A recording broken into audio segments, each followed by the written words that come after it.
Ok, bonjour à tous.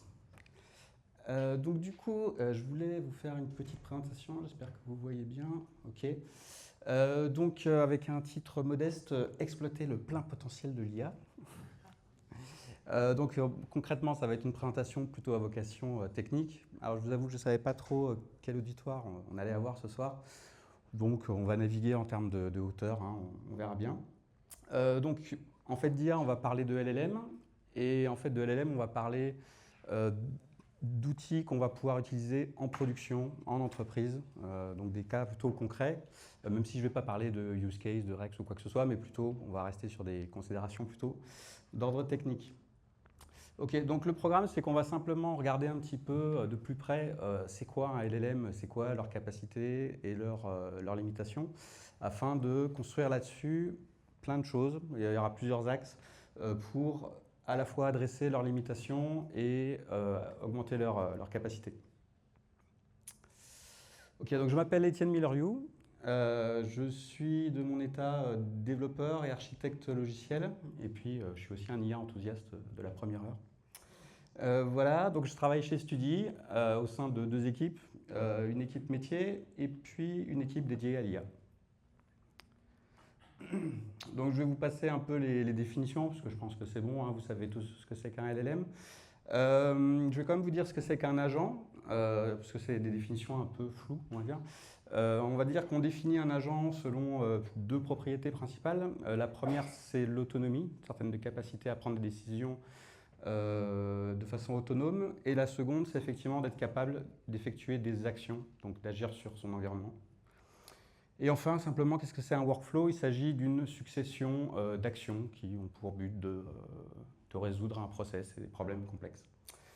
Très bien. Donc, bon, vous connaissez tous les LLM, ChatGPT et consorts. On va quand même s'arrêter un peu sur leurs capacités.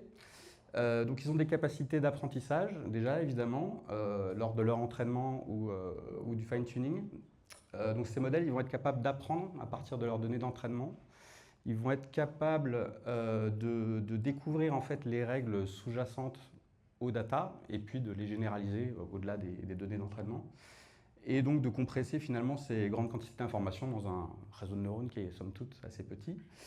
Et ils sont aussi capables, donc là on n'est pas au moment de l'entraînement mais plutôt de l'inférence, hein, donc du requêtage, ils sont aussi capables d'apprendre de leur contexte, c'est-à-dire par exemple dans une conversation avec ChatGPT, il va se servir de l'historique de la conversation pour faire une réponse qui va être contextuelle.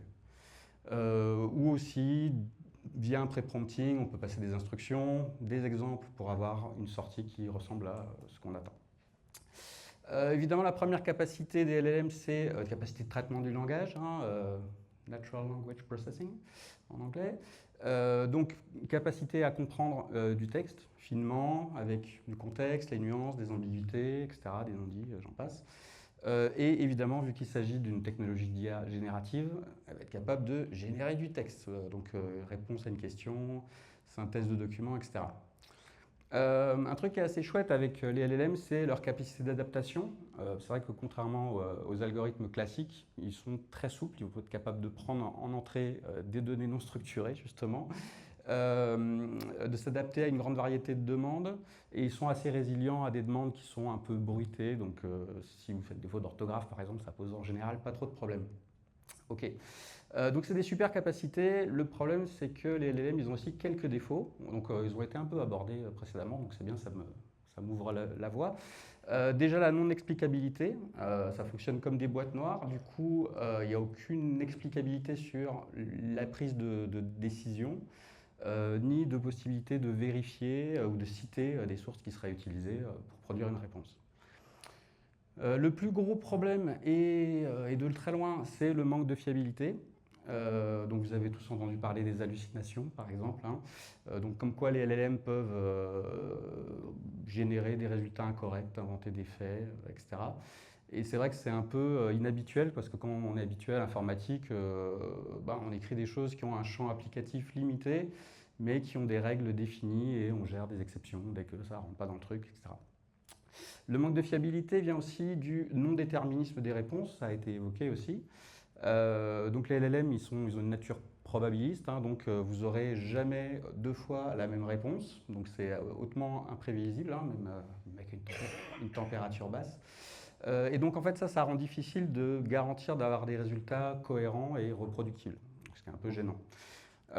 Concrètement, la plupart des agents de base et des agents et des LLM, ils ont une fiabilité entre 60 et 70%. Et c'est vrai qu'en entreprise, quand on va vouloir mettre en production ce genre de système, on est plutôt habitué à chercher une fiabilité supérieure à 99%. Donc vous voyez qu'il y a un peu une marge de manœuvre. Dernier point noir, la sécurité, qui est un peu complexe avec ces outils, puisqu'ils sont vulnérables à pas mal d'attaques, que ce soit via l'injection dans les prompts, enfin en tout cas les inputs utilisateurs, les images aussi, dans les données d'entraînement, dans les données vectorisées des RAG, etc. Donc voilà. Ok, donc du coup, on va essayer d'adresser un petit peu... ah oui, encore des limitations. Ok, bon, il y a d'autres limitations aussi. Je vais les passer rapidement. Capacité au raisonnement limitée. Planification, analyse, prise de décision, c'est moyen. C'est énergivore. C'est des technologies récentes, donc avec une évolution rapide, mais aussi caractérisée par un certain manque de maturité. Et on a aussi une problématique de normes, effectivement, puisque les différents fournisseurs d'intelligence ont des normes différentes, que ce soit les stop words, la façon d'appeler des fonctions, etc., ce qui complexifie l'interopérabilité. Ok. Donc du coup, on va regarder un peu comment surmonter ces limitations. Donc je vous propose de le faire à travers trois axes. Déjà, les outils, essayer de s'outiller pour répondre à ça. L'usage de bonnes pratiques. Et enfin, je vais parler de patterns et de workflow à la fin. Concernant les outils, effectivement, on peut faire des développements évidemment directement via l'API d'un fournisseur d'intelligence tel OpenAI par exemple. Mais ce n'est pas conseillé de créer une forte adhérence avec un fournisseur puisque derrière, ça vous enlève de la souplesse et de l'évolutivité. Donc si vous voulez investir sur un code base qui puisse être un peu pérenne, c'est bien d'utiliser éventuellement un framework qui va vous permettre d'avoir une abstraction par rapport à ça. Donc là, j'en ai mis quelques-uns à droite, Haystack, LangChain, LamarIndex, Semantic Kernel, etc. Et deuxième chose, j'ai parlé de sécurité, donc mettre des guardrails en place pour éviter les attaques. Donc on peut le faire via des LLM, tels que la Magwarts par exemple, ou des outils dédiés, tels que l'Akera, là, dont on voit le logo en bas à droite, ou plein d'autres. J'aurais dû prendre un peu d'eau.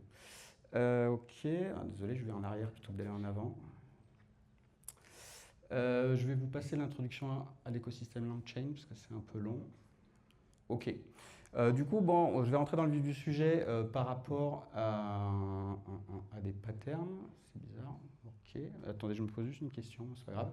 Ok. Donc, je vous avais dit que je parlerais de patterns et de workflow, donc je vais parler de patterns et workflow. Donc, le premier, c'est retry. Donc, c'est bien, on en a parlé au tout début. Donc, il s'agit effectivement de réessayer en cas d'échec, histoire de pouvoir s'abstraire d'un ou plusieurs cas où ça n'aurait pas fonctionné. Ah, super. Merci beaucoup. Seconde.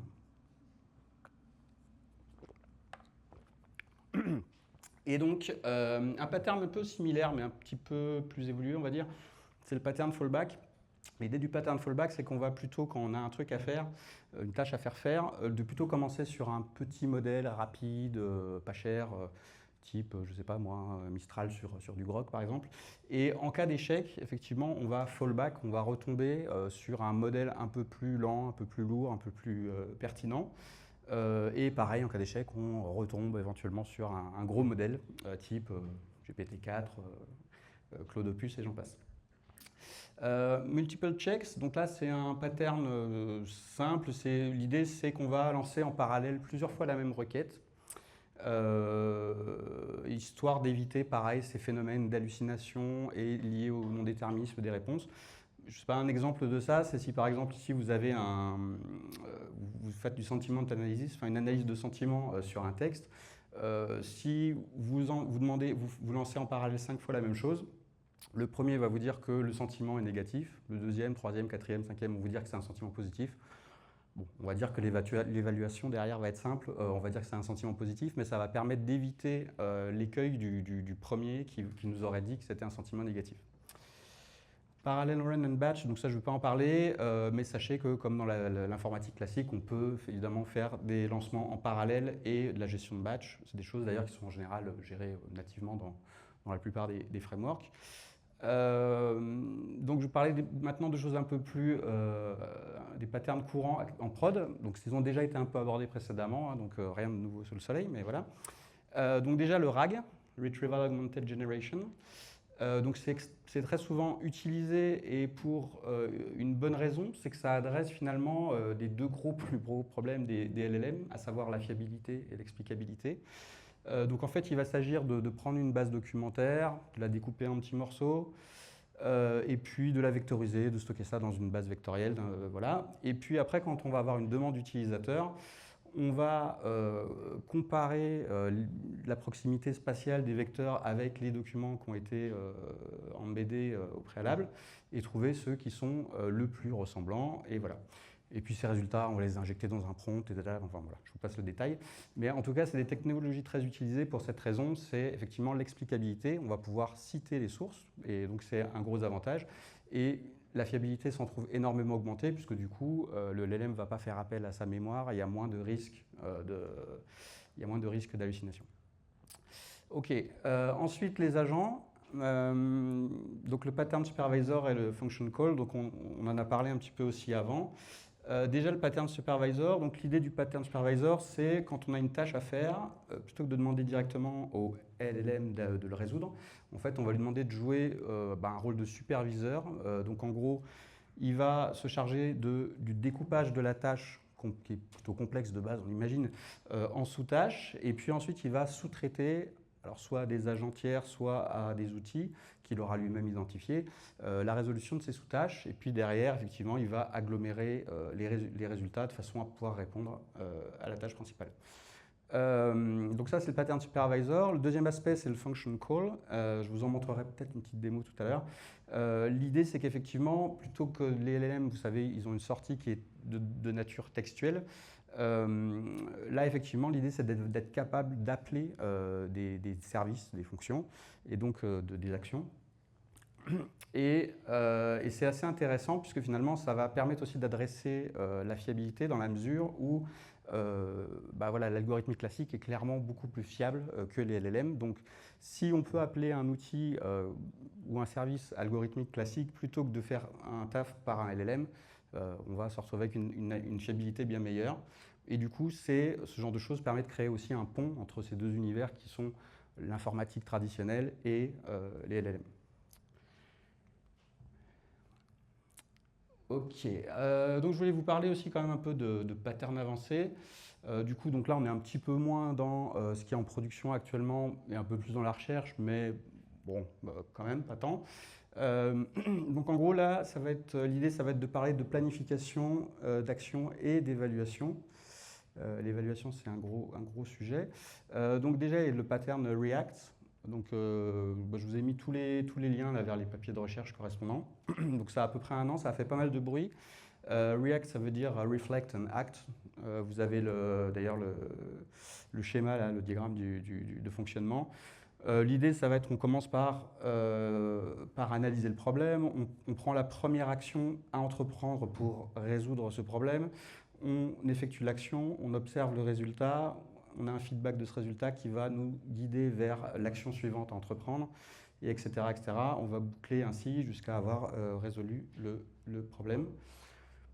Donc je vous passe Rewoo, Plan and Execute. Codact. Alors Codact, c'est assez intéressant. Vous voyez, c'est un truc qui est sorti il y a même pas 2 semaines, hein, donc c'est tout frais. Le principe de Codact, vous l'avez ici, là, vous avez un diagramme qui le spécifie. On est à peu près sur le même type d'architecture, avec de la planification, de l'observation, ce genre de choses. Ce qui est assez original là-dedans, c'est qu'à un moment donné, on va, dans les sous-tâches qui vont être à résoudre, en fait, plutôt que de demander une résolution via des outils existants, etc., on va plutôt lui demander d'écrire du code pour résoudre ces tâches, ces sous-tâches. Et puis après, on va exécuter le programme, et je vous en montrerai aussi un petit exemple après si on a le temps. L'avantage de ça, c'est que en fait, toutes les phases d'observation, alors que j'appelle moi les phases plutôt d'évaluation, de critique, on va dire, voilà, c'est des choses pour lesquelles les LLM ne sont pas forcément très doués. Et donc, à contrario, avec du code, on a pas mal de possibilités de faire de l'observation et de la critique dans la mesure où bon, voilà, on peut écrire des tests unitaires, on peut faire des choses comme ça qui permettent de s'assurer que ça fonctionne comme attendu, quoi. Ok. Bon, dernier point, les patterns autour du self-refinement. Donc là, je vous ai mis une petite photo de sculpture pour l'image. L'idée, c'est qu'on va partir d'un bloc un peu solide et puis on va le raffiner petit à petit jusqu'à avoir la sculpture finale. C'est un peu l'idée. Donc il y a plusieurs algos, enfin plusieurs patterns et workflows qui sont dans cet esprit. Commencer par Reflection, par exemple, qui est illustré ici, où on va avoir deux agents. Un qui va effectivement être responsable d'effectuer la tâche. Alors, prenons une tâche au hasard, par exemple, je ne sais pas, écrire un mémoire sur l'IA, par exemple. Donc, OK, donc lui, il va être chargé d'écrire un mémoire sur l'IA. Il va passer son résultat au revisor, qui va relire ce qui a été généré et va le critiquer selon une grille d'analyse quelconque. Et ensuite, il va faire des critiques et des propositions qui va remonter au créateur, qui va prendre en considération ces critiques et ces demandes d'amélioration pour raffiner, faire une deuxième version du coup de ce qu'il a fait, etc. Et on va boucler ainsi jusqu'à soit avoir obtenu un résultat qui soit assez satisfaisant, soit avoir épuisé les crédits qu'on avait en termes de temps. Voilà, voilà. C'est à peu près tout. Je vais vous faire une petite démo si on a encore le temps, je pense que oui. Une petite démo appliquée sur le function call et Codact. Donc, je vais basculer là-dessus. Hop.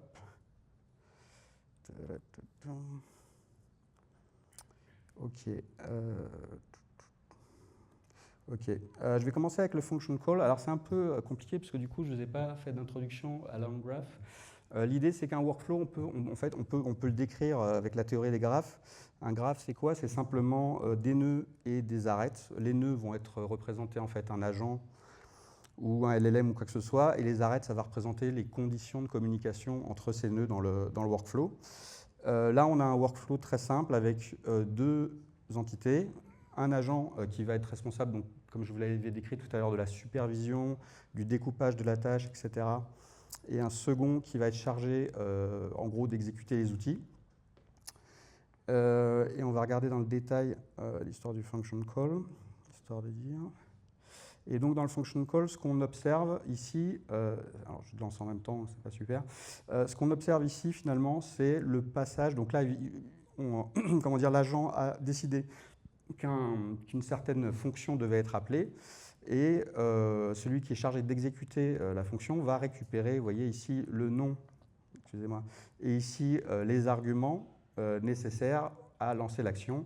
Et ici, on a ensuite un truc tout l'exécuteur invoque, là, qui va effectivement invoquer, qui va réellement exécuter la méthode correspondante.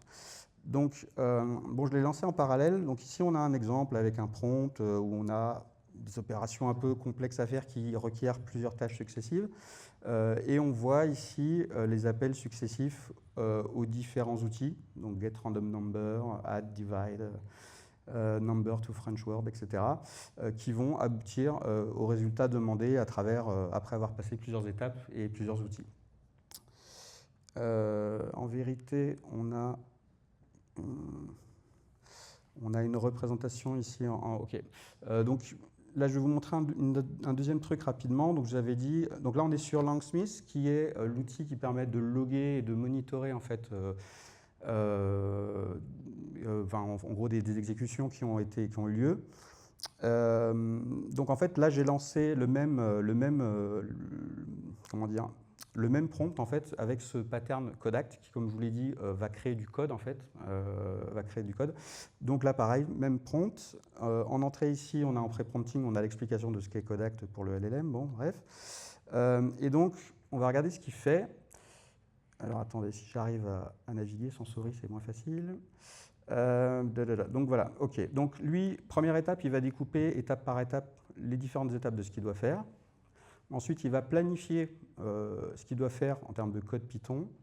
Et ensuite, il va générer le code Python correspondant. On peut s'arrêter juste sur un détail. En 6, là, en 5, ici, on voit qu'on doit convertir un nombre dans son mot équivalent en français. Et ici, on va voir que ce qu'il fait pour ce faire, il choisit de stocker ça dans un dictionnaire prédéfini. Donc voilà, donc en gros, il prend des décisions architecturales à ce moment-là. Et après, il va effectivement générer le code correspondant. Une fois que ce code est généré, l'agent il a accès à un seul outil qui est un code d'exécution, enfin un truc qui lui permet d'exécuter du code arbitraire. Et on voit qu'effectivement il réussit à faire le résultat après exécution du code. Voilà. Donc c'est tout pour moi. Je vous remercie de votre attention et je vous souhaite une bonne soirée et un bon apéritif. Merci.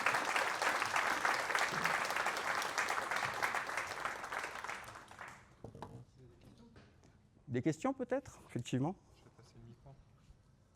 Je l'éteins. J'avais soif, moi. Ouh. Est-ce qu'il y a des questions?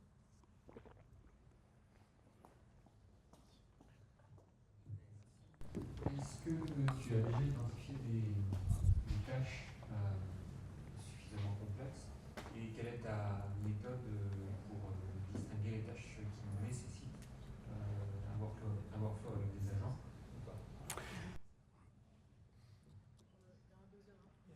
Oui, deuxième micro. C'est compliqué. Hein. Ouais. Il marche aussi bien? Ah ah. Là, là. Ah oui, il marche en fait, ok.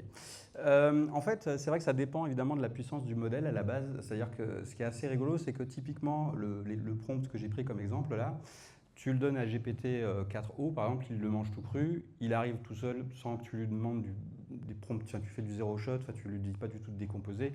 Il se débrouille comme un grand, il arrive à trouver les 7 étapes, il fait tout et il te sort le résultat comme il faut.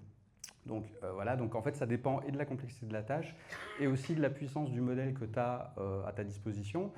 Et aussi, j'ai envie de dire, c'est-à-dire qu'en gros, souvent, tu as le choix entre toi-même décrire le workflow de façon précise, ce qui va avoir quand même un avantage, moi je trouve, en termes de fiabilité et de contrôle, en fait, où effectivement tu peux laisser souvent le LLM tout faire. Le problème, c'est que, enfin, moi je trouve que ça se résume souvent à une question d'évaluation. C'est important d'être capable d'évaluer ce que tu produis en fait, et pour que ce soit mis en production, encore une fois, il faut que ce soit assez fiable, et donc il faut tester quantitativement et voir si c'est capable de le reproduire dans le temps. Et si tu as un contrôle sur le workflow de ta tâche qui est un peu complexe, tu vas souvent avoir des meilleurs résultats en termes de fiabilité, même avec des plus petits modèles, que d'utiliser un gros modèle, même si dans 80% des cas, il va être capable de le résoudre correctement, mais il y aura ces fameux cas où il va pas le faire, quoi. Voilà.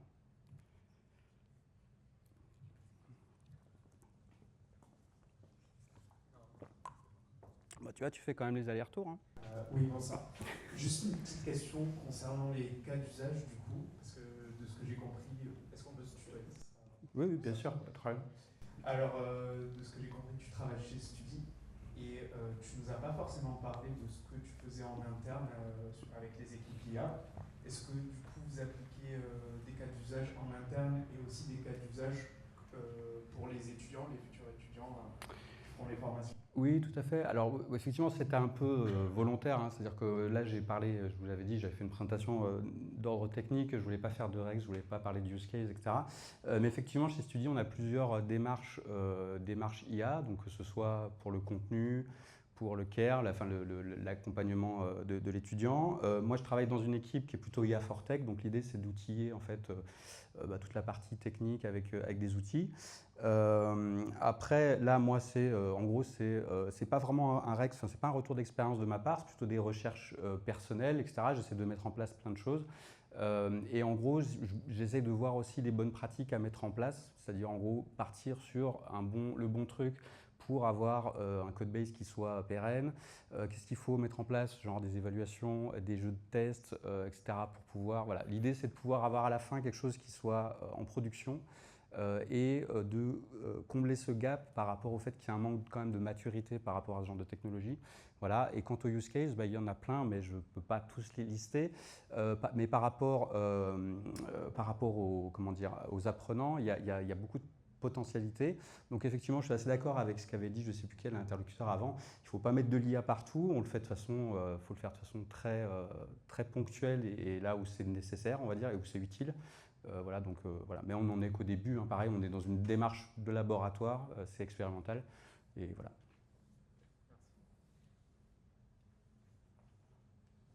C'est bon? Bon, merci à tous.